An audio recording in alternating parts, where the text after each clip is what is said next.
L'histoire débute, soyez attentifs, sur la vision idyllique d'un géologue nommé Ish, goûtant à une quiétude parfaite, entièrement reclus dans sa magnifique demeure au cœur de la forêt. Figurez-vous qu'un matin, il manque distraitement un appel de sa mère, un geste anodin qui va pourtant engendrer des conséquences véritablement funestes. Puis, l'inimaginable survient. Un événement effroyable se déclenche lorsqu'il est férocement mordu par un serpent dans une carrière. Saisi d'une panique accablante qui fait s'emballer son cœur, il se hâte pour chercher du secours, mais ses mains tremblantes lui font lâcher son téléphone qui dévale la pente. C'est un instant de détresse absolue, une douleur viscérale, tandis que son unique lien vers le salut lui glisse entièrement des mains. Il commet alors un acte atroce, incisant sa plaie avec une lame et essayant d'extraire lui-même le venin. Après cette action désespérée, il regagne son domicile totalement déboussolé, avale un peu d'eau et s'écroule sur son lit, tandis que le poison le submerge dans un état de délire complet. Durant une éternité, il demeure parfaitement immobile alors que sa main gonfle jusqu'à atteindre des proportions grotesques et inquiétantes. Il ne s'agissait pas d'un sommeil réparateur, mais d'un état de semi-conscience étiré et tout à fait terrifiant. Dans un retournement de situation poignant, il distingue vaguement un hélicoptère au-dessus de sa tête et un visiteur sur le seuil, et pourtant, il est dans l'impossibilité d'esquisser le moindre geste pour les prévenir. Il a éprouvé une impuissance abyssale, car une chance de salut était à portée de main, mais lui demeurait totalement inaccessible. À un certain instant, mu par une soif impérieuse et irrépressible, il parvient à puiser dans ses dernières réserves pour se traîner jusqu'à une flaque d'eau sur le sol et s'y abreuver. Dans un moment de chagrin infini, il murmure le nom de sa mère, ignorant entièrement l'ultime message qu'elle lui a laissé et qu'il va-t-en sur son répondeur. Après une durée indéterminée, Ish s'éveille pour découvrir une succession d'événements véritablement ahurissants. Il se sent remarquablement mieux et, par un mystère inexpliqué, l'enflure de sa main s'est totalement résorbée. Après s'être rafraîchi, il grimpe dans sa voiture et, après quelques toussotements, le moteur démarre comme par miracle, offrant une faible étincelle d'espérance au cœur de la désolation. Cependant, en route vers la ville, il est aussitôt confronté au silence le plus sinistre et le plus anormal qu'il ait jamais entendu. Son trouble grandissant se mue en effroi total lorsqu'il découvre une dépouille en plein milieu de la chaussée abandonnée. Le spectacle était apocalyptique, avec des transports militaires à l'abandon et d'autres victimes découvertes à l'intérieur d'automobiles. Un panneau routier révèle alors une nouvelle stupéfiante. Une pandémie planétaire a sévi et le gouvernement des États-Unis s'est effondré. Un message radio automatisé glaçant confirme ses craintes les plus sombres, décrivant un agent pathogène hautement contagieux et létal et intimant à tous les citoyens de rester confinés pour une durée indéterminée. Sa destination finale est la plus redoutée, la demeure familiale, où il a l'immense douleur de constater que sa mère et son père ont tous deux péri. Il vit un drame personnel abyssal qui se superpose à un désastre mondial.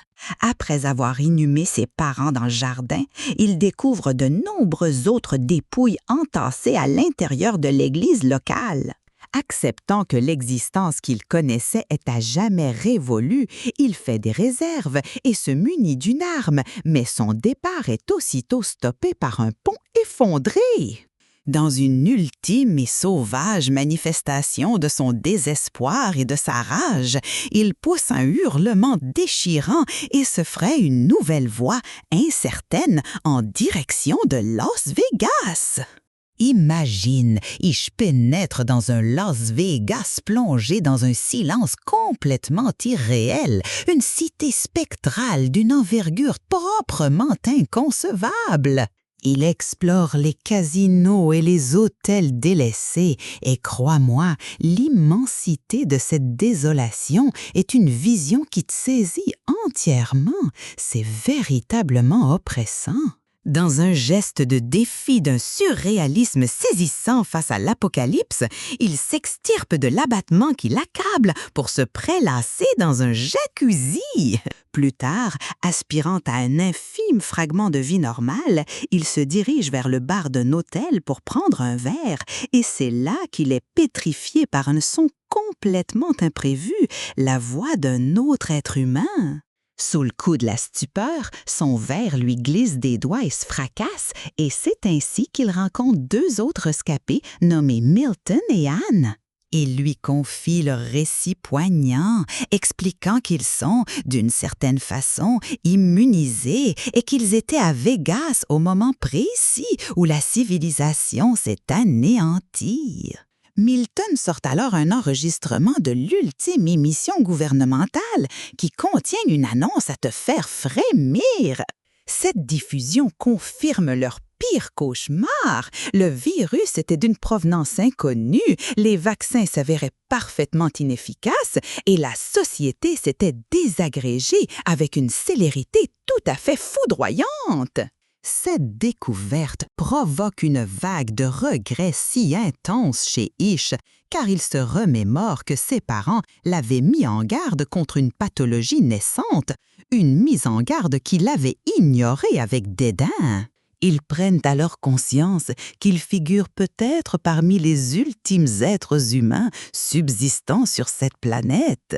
Anne révèle alors un récit d'une souffrance intolérable, confessant qu'elle a vu, impuissante, son mari et ses filles périr durant un appel vidéo. Alors que Milton et Anne se réfugient dans l'alcool pour engourdir leur peine démesurée, l'atmosphère de détresse devient proprement étouffante pour Ish. Ne pouvant endurer davantage leurs tourments, il s'éloigne, cherchant un ersatz de quiétude en dormant sur le plancher d'un ascenseur désert et sinistrement figé. Le jour suivant, il retrouve Anne dans un magasin de luxe délaissé, essayant machinalement des vêtements somptueux. Quand Ish questionne le sens même de l'existence, Anne lui rétorque cette vérité saisissante. Avoir un cœur qui palpite ne veut pas dire être vivant. S'ensuit un aveu proprement ahurissant lorsque Milton explique qu'ils ont scellé un pacte pour en finir une fois leurs vivres écoulés. Ish lance alors un plaidoyer vibrant et ardent, soutenant qu'il y a suffisamment de ressources pour subsister une éternité. Mais Milton riposte avec une interrogation d'une mélancolie sans borne, demandant à quoi bon continuer quand tout et tous ceux que l'on aimait se sont volatilisés pour toujours. À ce moment précis, Ish saisit qu'il ne peut demeurer dans leur atmosphère de détresse insondable et prend la décision de s'en aller définitivement. Il suggère à Anne de l'accompagner une ultime fois dans un dernier effort pour forger un lien dans ce monde en ruine. Elle décline, mais lui offre un baiser d'adieu, un geste qu'il écarte avec une douceur sans fin et un chagrin immense. Puis, tandis qu'il quitte l'hôtel, il perçoit deux détonations distinctes et tragiquement finales venant de leur étage, et cette résonance est indiciblement déchirante. Il est alors envahi par un mélange intense et viscéral de rage et de peine, filant à toute allure sur l'autoroute dans un désarroi total. Soudain, un chien jaillit sur la chaussée et il freine de tout son poids, s'immobilisant à quelques centimètres à peine de cette manifestation de vie complètement insoupçonnée. Assister à la persistance de cet animal, envers et contre tout, est pour lui comme un augure significatif envoyé par l'univers lui-même. Il décide de nommer le chien Lucky et en ce moment féerique, il trouve une raison inédite et splendide de poursuivre sa route.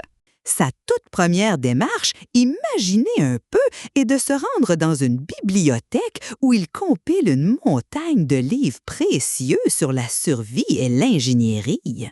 Forte de ce savoir prodigieux, il retourne dans sa demeure reculée au cœur de la forêt pour entamer le chapitre le plus poignant de son existence.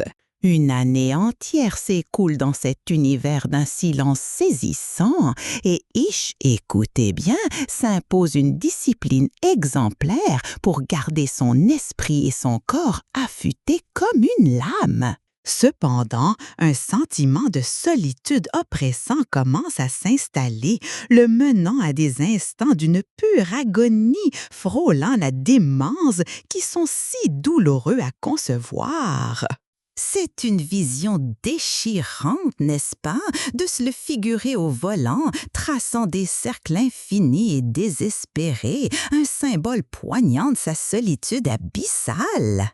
Mais voilà qu'un beau matin, le récit prend une tournure spectaculaire lorsque Loki se met à aboyer avec une ténacité hors du commun. Il jette un œil par sa fenêtre et, ô surprise, il aperçoit un mince filet de fumée qui s'élève au loin. Transporté par une vague d'espoir pur, il bondit avec Loki dans la voiture et fonce vers la ville pour enquêter sur ce signe de vie inespéré. La fumée les conduit jusqu'à une maison, créant un suspense insoutenable alors qu'ils se demandent ce qui peut bien les y attendre. Et là, elle apparaît, une femme nommée Emma sur le toit qui pointe résolument une arme droit sur lui dans un instant de tension à son comble. Ish, avec le calme et la douceur qu'il caractérise, lui explique qu'il est un ami, un autre survivant solitaire comme elle, faisant preuve d'un courage exceptionnel. Dans un incroyable acte de foi, Emma abaisse son arme et l'invite à entrer pour partager un thé et du pain. Une connexion instantanée se crée entre eux, un événement salvateur après une si longue période d'isolement total. Ils commencent à partager leur poignant récit de survie et l'on peut presque sentir le poids immense qui s'allège sur leurs épaules alors qu'ils se connectent enfin à une autre âme. Alors qu'Ish s'apprête à partir, Emma, dans un moment de vulnérabilité pure et poignante, l'implore de rester pour la nuit, ne supportant pas l'idée d'être seule à nouveau. Le lendemain matin, Ish lui fait une proposition aussi bienveillante que censée, venir s'installer avec lui, affirmant qu'ils seraient infiniment plus en sécurité ensemble. Pendant qu'Emma explore sa splendide nouvelle demeure, Ish accomplit en silence un geste profondément symbolique et poignant. Il retire le nœud coulant qu'il avait autrefois suspendu dans un moment de désespoir. Leur collaboration est une réussite immédiate et ils commencent à bâtir une nouvelle vie ensemble avec une détermination sans faille. Ils affrontent les défis côte à côte, s'aventurant par exemple dans une ville délabrée et hostile pour trouver des provisions, démontrant ainsi leur formidable cohésion en tant qu'équipe. Ils s'installent dans un quotidien paisible, cultivant un potager luxuriant et pêchant dans les cours d'eau avoisinants. Leur complicité forte et solidaire finit par s'épanouir en une romance touchante et intime, une véritable lumière au cœur des ténèbres. Ils se forgent réellement une nouvelle vie, Ish construisant de ses propres mains des panneaux solaires et même un poulailler. Mais voilà que, dans un rebondissement aussi tragique qu'inattendu, leur vie idyllique vole en éclats quand Ish glisse du toit et se blesse très grièvement. Tout commence par un geste d'une générosité remarquable lorsque l'admirable Emma soigne avec un dévouement absolu la cheville meurtrie d'Ish, la pansant avec une infinie délicatesse. Dans un moment de pure vulnérabilité, elle lui confie son cœur, révélant l'écrasante solitude qui assombrit chacune de ses journées. Sa détresse insondable devient presque palpable tandis qu'elle observe de vieilles photographies de sa famille évanouie, laissant couler des larmes silencieuses qui fendent le cœur alors qu'il se repose. Pourtant, Ish, à peine remis sur pied, se transforme en une véritable force de la nature, s'investissant dans son labeur avec une détermination sidérante pour bâtir un avenir meilleur. Puis, alors qu'ils trouvent un semblant d'équilibre, leur univers est pulvérisé par la plus stupéfiante des nouvelles. Emma porte un enfant. Peut-il seulement imaginer la terreur qui étreint Ish, le poids colossal d'accueillir une nouvelle existence dans ce monde brisé et désolé? Il transforme son angoisse en action concrète, retournant à la bibliothèque pour se plonger avidement dans des ouvrages sur la naissance.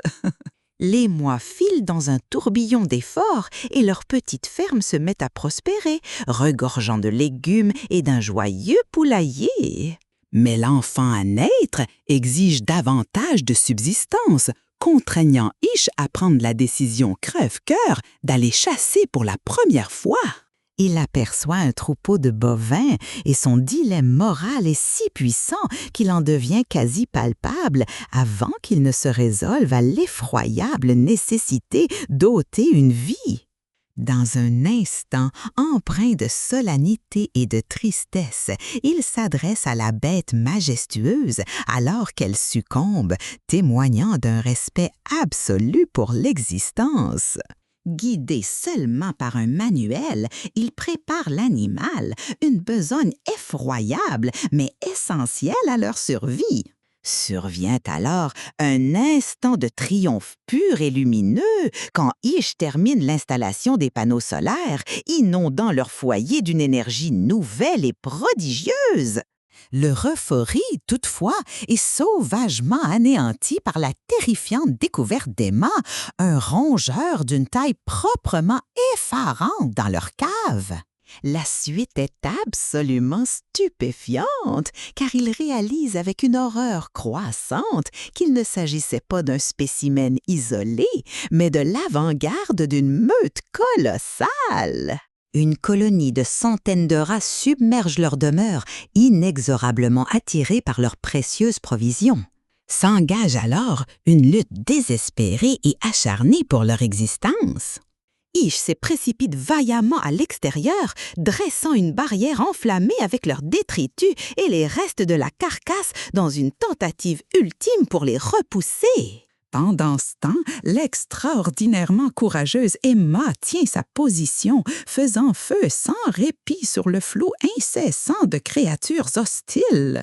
En dépit de leurs efforts colossaux, le torrent de rongeurs est bien trop submergent, les contraignant à battre en retraite dans leur refuge si précaire.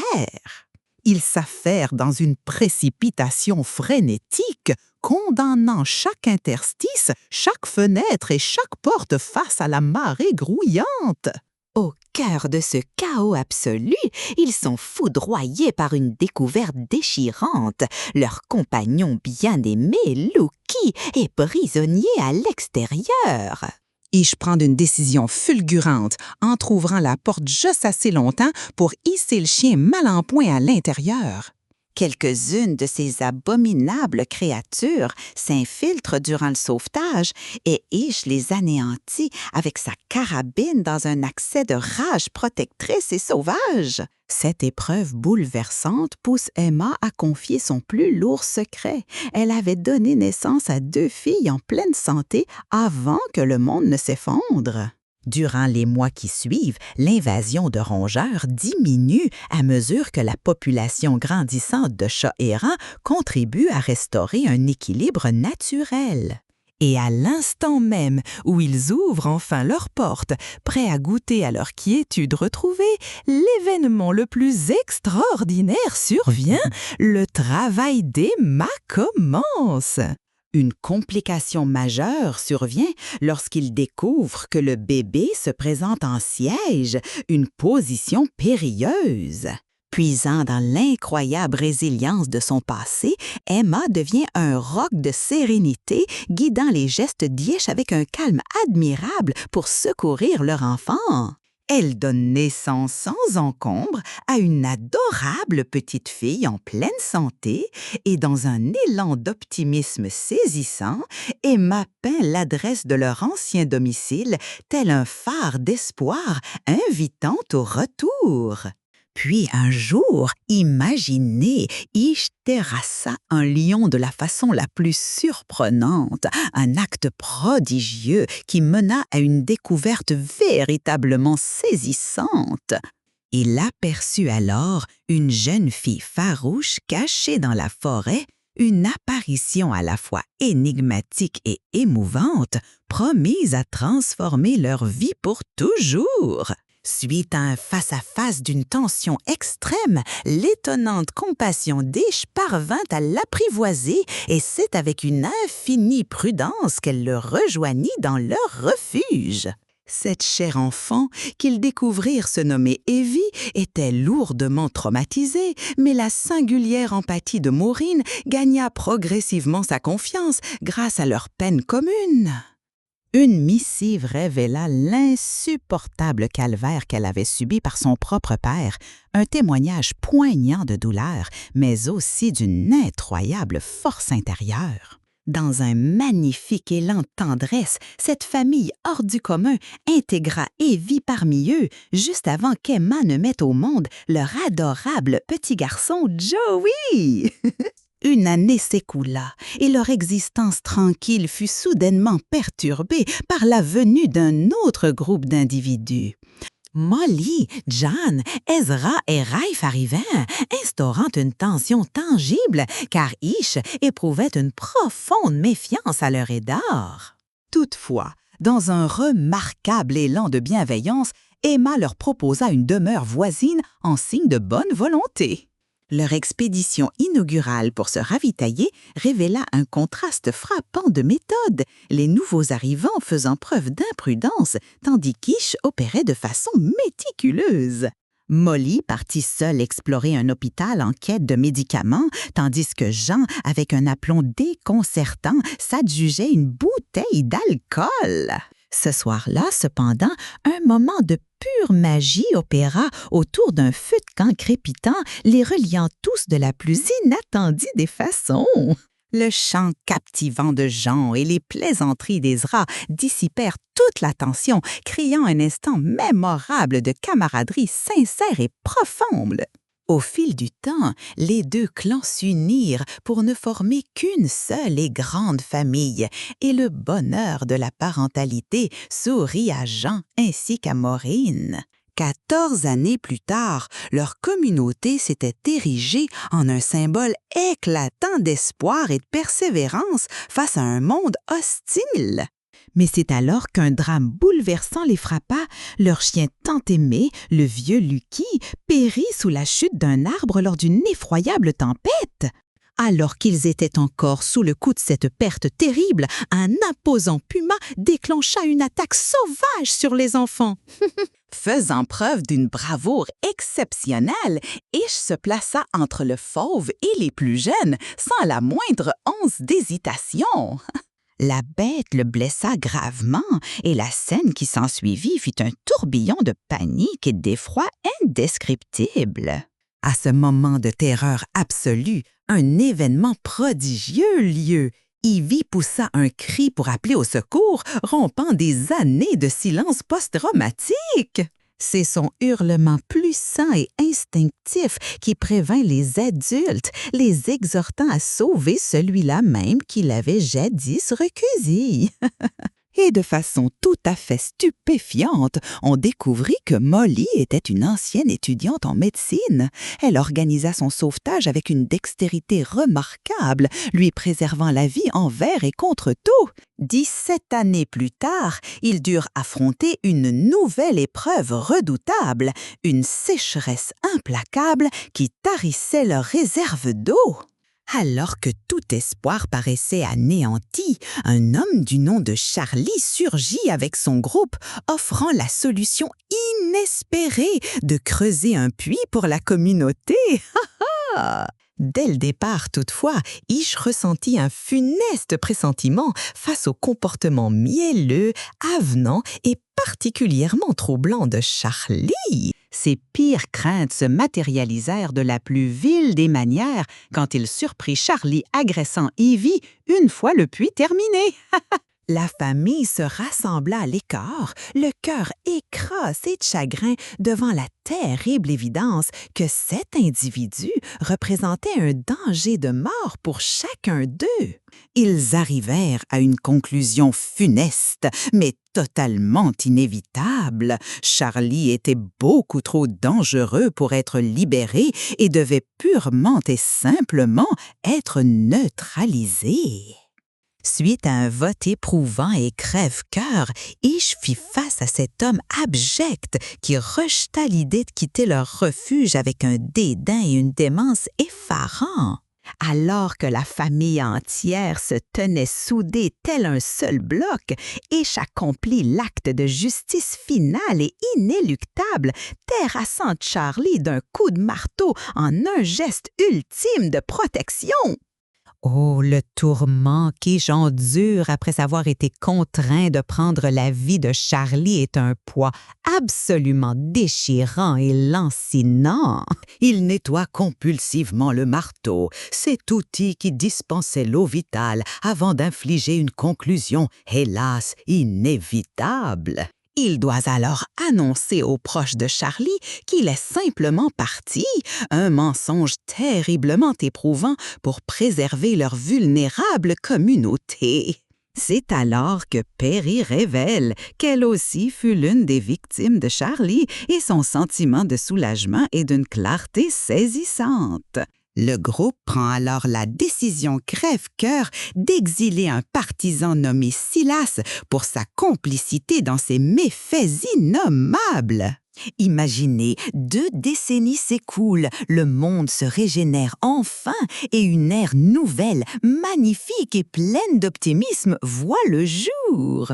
Le fils d'Ish et Emma, Joey, est un jeune homme d'une intelligence vive qui œuvre à la conception d'un aéronef mu par la seule force humaine. Mais voilà que leur existence si paisible est anéantie par un nouveau mal terrifiant qui s'abat sur leur foyer avec une vélocité foudroyante. Molly soupçonne qu'il s'agit d'une souche mutée et moins virulente du fléau originel qui avait autrefois ravagé le monde. Et dans le plus terrible des coups du sort, leur fils Joey, si brillant et plein de promesses, est frappé par un mal fatal. Ish est dévasté par le remords, intimement convaincu qu'il subit un châtiment divin pour avoir ôté la vie de Charlie. Dans un effort désespéré pour sauver son fils, il franchit un pont longtemps considéré comme impraticable pour chercher des remèdes dans une infirmerie de la ville. Pendant ce temps, sa fille Heather revient d'une longue expédition, mais elle est seule, d'un isolement poignant et terrible. Elle raconte avoir suivi une succession de chiffres mystérieux peints à côté de flèches indiquant la direction du nord. Leur périple s'est achevé brutalement quand une silhouette énigmatique a surgi pour les agresser avec férocité. Et vous n'allez pas le croire, il s'agissait de Silas, le partisan banni qui a tué sans pitié son compagnon Ref dans un accès de rage vengeresse. Mais Heather, dans un formidable élan de survie et de justice, est parvenue à neutraliser Silas, mettant un point final tragique à cette terrible épopée. De retour à la colonie, Molly parvient à élaborer une mixture salvatrice à partir d'un simple if. Le traitement fonctionne pour la majorité des malades, offrant un moment de répit miraculeux à tout le groupe. Mais dans le plus terrible des retournements de situation, le remède se révèle inefficace pour Joey, un dénouement d'une injustice insoutenable. Il rend son dernier souffle dans les bras de ses parents, une perte si abyssale et dévastatrice qu'elle en est presque inconcevable. À accablé par une peine immense, Ish se rend jusqu'au message d'espoir peint par Emma des années auparavant et le recouvre intégralement. Il efface leur déclaration optimiste au monde, un geste né de sa plus profonde détresse. Puis, dans un accès de rage foudroyant, il se précipite à la bibliothèque et se met à saccager les livres qui avaient autrefois sauvé sa vie. Emma le découvre dans cet état de désarroi total et, avec sa force de caractère extraordinaire, le tire du gouffre de sa peine. Elle lui rappelle la famille qui demeure à ses côtés et l'amour qui peut le retenir au milieu de ce désespoir écrasant. Un an s'est écoulé quand Ish découvre le carnet de jouets rempli d'informations qui vont bouleverser leur avenir. Un an s'est écoulé quand Ish découvre le carnet de jouets rempli d'informations qui vont bouleverser leur avenir. Celui-ci contient des plans détaillés pour fabriquer un émetteur afin de retrouver d'autres survivants. Celui-ci contient des plans détaillés pour fabriquer un émetteur afin de retrouver d'autres survivants. Cette découverte incite Ish à agir, lui offrant une nouvelle et puissante raison de vivre pour honorer le formidable héritage de son fils. Le groupe tout entier s'unit pour assembler l'appareil, un merveilleux symbole de leur solidarité et de leur espérance. Mais lorsqu'il l'active, les fréquences demeurent silencieuses, laissant place à un mutisme profondément décourageant. C'est alors que Heather a une illumination soudaine concernant les chiffres qu'elle avait suivis. Ce n'étaient pas des indications, mais une fréquence radio. Il cale aussitôt la radio sur la fréquence et, de manière quasi miraculeuse, une voix leur répond à travers les ondes. Ils entrent en communication avec un campement de 77 âmes à moins de 160 kilomètres. Ils ne sont plus seuls. 5 décennies après le grand commencement, leur communauté s'est étendue, elle est plus peuplée et remarquablement prospère. Un Ish vieillissant est assis avec son petit-fils, l'enfant de Heather, et lui lègue le marteau, symbole suprême de leur longue odyssée. Il lui transmet son ultime et plus profonde sagesse. Bien que les individus passent, la Terre, elle, demeure pour l'éternité.